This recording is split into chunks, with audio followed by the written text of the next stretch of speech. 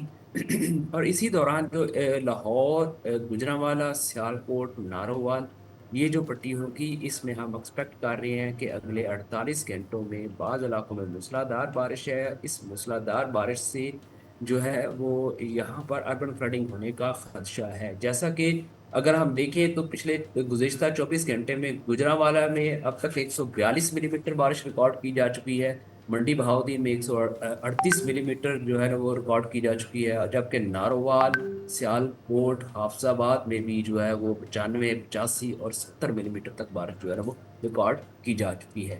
ٹھیک یہ سسٹم مزید اگلے 2 دن جو ہے نا ہمارے بالائی علاقوں میں، وسطی علاقوں میں موجود رہے گا۔ جی صحیح انفاذ صاحب، ایک تو یہ کہ اوبویسلی یہ بارشیں ہونی تھی اور اپر ایریاز میں تو معمول سے زیادہ بارشوں کو پہلے ہی کہہ دیا گیا تھا، لیکن ان بارشوں کا یہ سلسلہ تھمے گا کب؟ اب یہ جاننا ضروری ہے کیونکہ جتنی تباہی ہو رہی ہے اپر ایریاز میں، بسائڈز یہ کہ جو ہمارے جو براجز ہیں، ڈیمز ہیں، ان میں ہم کیا ایکسپیکٹ کر رہے ہیں کتنا، جیسے کہ مرالہ میں اس وقت ابھی بات کر رہے ہیں کہ پانی کا بہاؤ بہت تیز ہے، تو پانی کا بہاؤ ہمارے ڈیمز میں کیا رہے گا اور دریاؤں کی صورتحال بھی اگر آپ بتا سکیں۔ دیکھیے، ابھی ہم دریاؤں کی اگر بات کریں نا تو ابھی دریا کے اندر ہے پانی، جو ابھی مرالہ میں جو زیادہ سے زیادہ پانی آیا وہ 1,70,000 کیوسک تک جو ہے نا وہ آیا تھا، وہ آگے نکل گیا، اب وہ کم ہو رہا ہے، لیکن آنے والے جو 2 روز ہوں گے، 2 سے 3 روز ہوں گے، مرالہ یا جہلم میں پانی جو ہے نا وہ بڑھ سکتا ہے، لیکن وہ خطرناک حد تک نہیں ہے جیسا کہ ڈیزائن کیپیسٹی سے زیادہ ہو، ایسا نہیں ہے، لیکن جو ہے ان میں پانی کا بہاؤ جو ہے نا وہ اضافہ ہو سکتا ہے، اور باقی جو سچویشن ہے وہ ابھی جو ہے ریور بیڈ کے اندر ہے پانی، تو جو ریور بیڈ کے اندر لوگ ہوتے ہیں ان کو جو ہے نا وہ مسئلے مسائل ہو سکتے ہیں، ادروائز کوئی ایسی چیز نہیں ہے، لیکن یہ والا سپیل جیسا آپ نے کہا یہ کب تک جو ہے انٹینس رہے گا، تو اگلے 2 روز ہم ایکسپیکٹ کر رہے ہیں یہ مزید جو ہے نا وہ جاری رہے گا، اس کے بعد جو ہے اس میں جو ہے نا وہ کمی آ جائے گی،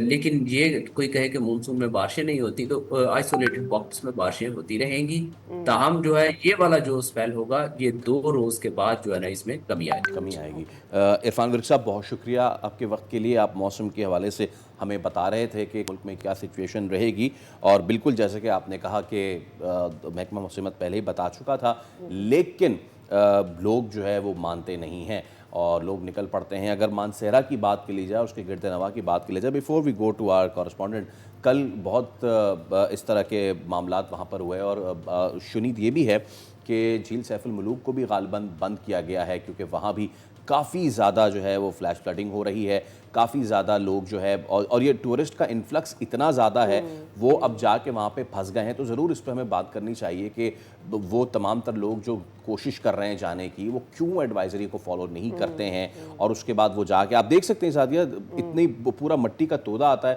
سڑک کو پوری بہا کے لے جاتا ہے، اور اس کے بعد لوگ جو ہیں اس طریقے سے یہاں پہ پھنس جاتے ہیں۔ ایبسلیوٹلی، ہمارے ساتھ ہمارے کورسپونڈنٹ چودھری کیسر موجود ہیں جو ہمیں اوور آل یہاں کی صورتحال مانسہرہ اور اپر ایریاز کی بتائیں گے۔ کیسر آگاہ کیجیے گا، ناران میں بڑی تباہی ہوئی ہے بارشوں کی وجہ سے، کاغان میں بھی صورتحال خاصی کشیدہ ہے، لوگ وہاں پہ پھنسے ہوئے ہیں، کیا سچویشن ہے اور کیا گائیڈ لائنز ہیں؟ جی بالکل، مانسہرہ اس کے گرد و نواح میں مونسون بارشوں کا جو سلسلہ ہے آج تیسرے روز بھی وقفے سے جاری ہے۔ بارشوں کی وجہ سے رات کو جھیل سیف الملوک جو روڈ ہے وہ فلش فلڈ کی وجہ سے بند ہو گیا تھا، ضلعی 500 جو جیپیں ہیں وہ وہاں پر پھنس گئی تھی، سیاحوں کو ضلعی انتظامیہ نے بر وقت کارروائی کرتے ہوئے محفوظ مقام پر منتقل کیا ہے، اور عارضی طور پر جو ہے بھاری مشینری کے ساتھ جو ہے روڈ کو کلیئر کر دیا ہے۔ اگر ہم یہاں پر بات کریں بابو سٹاپ کی، بابو سٹاپ جو ہے روڈ وہ بھی سوچ کے مقام پر رات کو فلش فلڈ کی وجہ سے بند ہو گیا تھا، گاڑیوں کی لمبی لائنیں لگ گئی تھی، اور بابو سٹاپ روڈ جو ہے اس کو بھی اب عارضی طور پر کھول دیا گیا ہے۔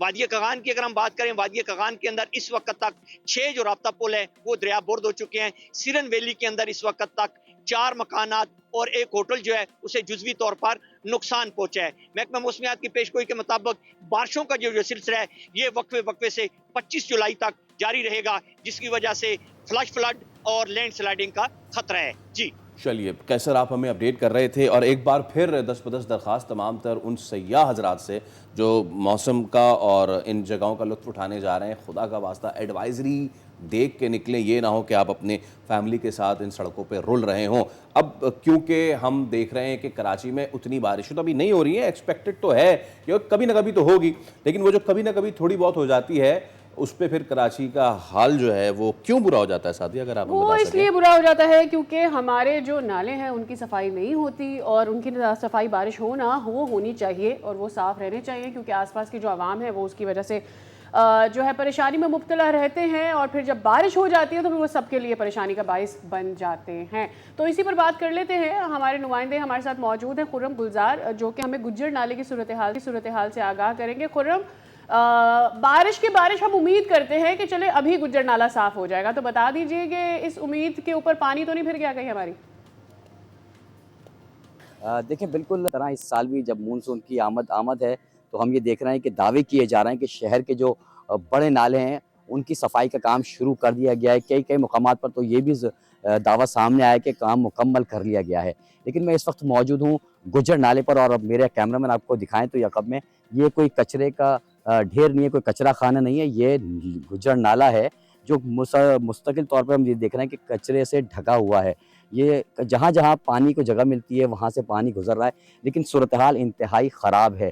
یہ جو گجر نالہ ہے یہ منگو پیر سے شروع ہوتا ہے، اور شہر کے جو مختلف علاقے ہیں جس میں گلبرگ آتا ہے، جہاں ایک بڑا نالہ جو ہے وہ کہلایا جاتا ہے، اس کی بھی صورتحال ہم نے کچھ دن پہلے اپنے پروگرام میں ہی آپ کو دکھائی تھی کہ کس طرح کی صورتحال ہے اس گجر نالے کی.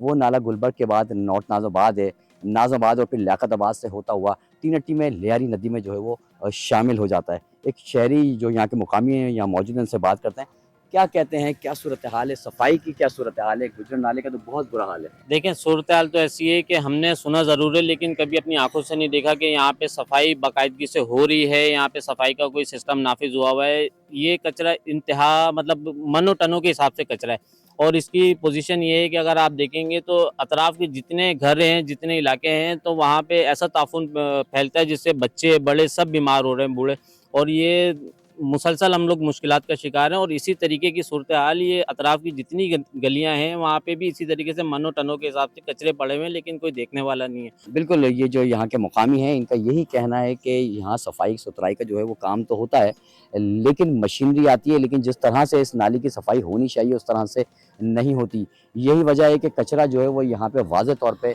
دکھائی دے رہا ہے، جو اب تو ٹیلے کی شکل میں بن گیا، جس کی ہائٹ ہم بتائیں تو تقریباً 4 فٹ کے قریب جو ہے وہ یہاں کچرا دکھائی دے رہا ہے. یہی صورتحال پورے اس گجر نالے کی ہے جو کہ انتہائی خراب صورتحال ہے، اور علاقہ مکین بھی یہی مطالبہ کرتے دکھائی دے رہے ہیں کہ ان نالوں کی خرم صفائی. گلزار، آپ ایک مرتبہ پھر کراچی کی ایک ایسی دکھتی رگ پہ ہاتھ رکھ رہے تھے کہ جس کا کوئی پرسان حال نہیں ہے.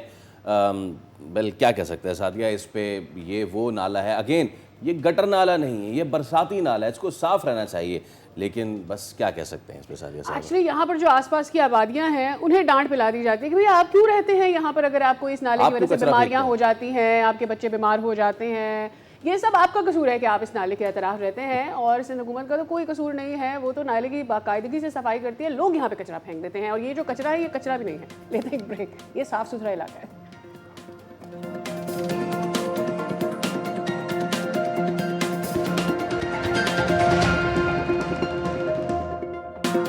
Welcome back again. اور ہم اکثر یہ بات کرتے ہیں کہ پاکستان میں مردوں کے شانہ بشانہ خواتین آگے بڑھ رہی ہیں، لیکن کچھ ایسی فیلڈز ہوتی ہیں اور کچھ ایسے چیلنجز، ایبسلیوٹلی کچھ ایسے چیلنجز ہوتے ہیں جہاں پر ہم خواتین کا نام کم ہم کہیں سنتے ہیں. اور جب ایسا سننے میں ملتا ہے تو نہ صرف آپ کو فخر محسوس ہوتا ہے اپنے خاتون ہونے پر، بلکہ آپ کو اچھا لگتا ہے کہ پاکستان میں بھی ایک مشعل ہے جو بہت ساری اور خواتین کو بھی روشن کرتی چلی جا رہی ہے. تو ملک کے مختلف علاقوں سے تعلق رکھنے والی 8 خواتین کو پیما ہیں جنہوں نے 40,000 میٹر بلند کوسر گنگ جو چوٹی ہے اس کو سر کیا ہے. کوثر گنگ رادرال سے. الپائن کلب آف پاکستان کی دوسری ویمن ایکسپیڈیشن نے بلتستان میں یہ واقع کوثر گنگ چوٹی پر پاکستان کا پرچم کامیابی سے لہرایا ہے اور 8 رکنی ٹیم کی قیادت معروف کو پیما بی بی افزون نے کی. بی بی افزون ہمارے ساتھ موجود ہیں, اب ان سے بات کر لیتے ہیں. بی بی افزون السلام علیکم. اور پہلے تو مبارک, آپ ٹیم لیڈر تھیں اور آپ کی لیڈرشپ میں ان باقی 7 لڑکیوں نے یہ چوٹی سر کی ہے. کیسا ایکسپیرینس تھا, کیسا لمحہ تھا, کیا کچھ آیا آپ کے ذہن میں, ذرا بتائیے. تھینک یو سو مچ مبارکبادی دینے کے لیے میری پوری ٹیم کو مبارکبادی دینے کے لیے. مجھے بہت خوشی ہوئی. 8 کے 8 لڑکیاں ہم سبمٹ پہ تھی اور فرسٹ ٹائم یہ پاکستان میں ہوا ہے کہ پاکستان کے مختلف علاقے سے لڑکیاں آئی ہیں اور انہوں نے کوثر گنگ کی چوٹی کو سر کیا ہے جو کہ 60-40 ہے. اس کے علاوہ میں یہ کہنا چاہوں گی کہ مجھے یہ خوشی بھی ہوئی کیونکہ 3-4 میرے دوست تھے میرے ساتھ, تو مجھے بہت ایموشنل فیلنگ آئی ہے وہاں پہ اور میں بہت ایموشنل ہوئی بھی ہوں وہاں پہ. مجھے بہت رونا آ رہا تھا اور میں بہت روئی ہوں وہاں پہ کیونکہ میرے ساتھ میرے دوست اور ہم نے ایک ساتھ سکسیس کیا, اس لیے مجھے بہت اچھا لگا. اور ہمیں بہت اچھا لگ رہا ہے کہ آپ آج ہم سے بات کر رہی ہیں. اس اچھی سی آپ کی جو کلائمبنگ تھی, نہ صرف یہ بلکہ اور بہت ساری خواتین کو اپنے ساتھ آپ لے کر گئے, ٹیمڈ آپ. خواتین کے لیے اوبویسلی میں نے as I in the beginning said کہ یہ بڑا مشکل سمجھا جاتا ہے کہ خواتین اوپر جائیں because we have our own needs, we have our own range, اور ہم اتنا پریکٹس بھی نہیں ہوتی ہیں you know to climb and all that. تو آپ کو کو پیمائی کا شوق کیسے آیا اور کون سے مراحل تھے جس نے آپ کو یہاں کلائمبنگ تک پہنچایا؟ شروع میں مجھے یہ شوق تھا راک کلائمبنگ کا اور وال کلائمبنگ کا, جو کہ میں نے اسلام آباد میں سٹارٹ کیا ہوا تھا اور 2012 سے میں نے یہ شروعات کیا ہے. اس کے بعد 2017 میں نے K2 بیس کیمپ کیا تھا. جب میں نے K2 بیس کیمپ دیکھا تو میں نے یہی ٹھان لیا تھا کہ ایک دفعہ میں K2 کو سر کروں گی ضرور. اور 2024 میں پھر میں K2 ایکسپیڈیشن پہ میں گئی ہوئی تھی جس پہ پھر میں نے اٹیمپٹ کیا لیکن مجھ سے سکسیس نہ ہو پایا کیونکہ مجھے لگا کہ میری باڈی کو فی الحال کسی اور ماؤنٹین پہ جانے کا جو ہے نا جانا چاہیے, اس لیے پھر میں نے K2 کو جو ہے نا ادھر ہی چھوڑ دیا اور یہی میرا آغاز تھا, یہی میری شروعات تھی. جی تو افزون یہ ایک چیلنجنگ چیز ہے لیکن پاکستان کی خواتین کے لیے یہ کتنا مشکل کام ہے؟ آئی مین آپ سوشل اور مالی اور خاندانی سطح پر کیا چیلنجز ہوتے ہیں؟ پاکستان میں یہ ہے کہ موسٹلی لڑکیاں جو ہے نا یہ فیلڈ نہیں اپناتی کیونکہ اس میں بہت مشکلات کا سامنا کرنا پڑتا ہے. کافی دن آپ کو ٹریک پہ جو ہے نا آپ کو کیمپس میں رہنا پڑتا ہے. لیکن گلگت بلتستان کی جو لڑکیاں ہیں وہ میرے خیال سے ہارش لڑکیاں ہیں تو وہ یہ کر لیتی ہیں. لیکن ابھی کا جو ہے ابھی کافی ایریا سے لائک ڈفرینٹ لڑکیاں آ رہی ہیں اس فیلڈ میں اور اس فیلڈ کو جو ہے نا اپنا رہی ہے. مشکل یہ ہوتا ہے ان کے لیے کہ ٹریک پہ موسٹلی آپ لوگوں کو پتہ ہے کہ عورتیں جو ہے نا مطلب عورت ذات جو ہے وہ بہت نازک ہوتی ہے, کافی سارے سامنے کرنا پڑتا ہے لیکن میں بتا نہیں سکتی کہ کیا کیا سامنا کرنا پڑتا ہے. جی اور میں یہی فیصل سے افزون آپ کو جوائن کرنے سے پہلے بات کری تھی کہ مقامی اگر کوئی ہو تو اس کے لیے آسان ہو جاتا ہے. آپ بھی گلگتی ہیں, یہ بتائیے کہ ٹریننگ کیسی رہتی ہے, کیا کیا شامل کرتے ہیں اپنی ٹریننگ میں؟ 6000 سے اوپر جو چھوٹی ہوتی ہے لائک 7000 8000 تو اس کے لیے کافی ایکٹیویٹیز کرنی پڑتی ہے. لائک اپنی باڈی کو یوز ٹو بنانا پڑتا ہے, لائک کلائمیٹائز کرنا پڑتا ہے.